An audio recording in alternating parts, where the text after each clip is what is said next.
Hello, welcome to another EagleSix Airsoft video. We're going to be testing this TM MP7.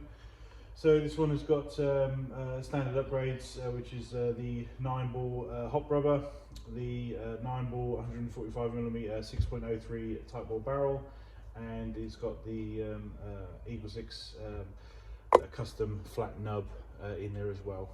So yeah, so obviously we've already done some range tests, and it's just obviously just a matter of testing it out just to make sure everything's all good and working. We just want to sort of demonstrate it going.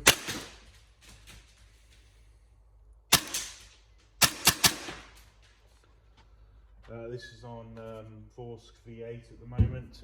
This first few shots are about 280 FPS, so it's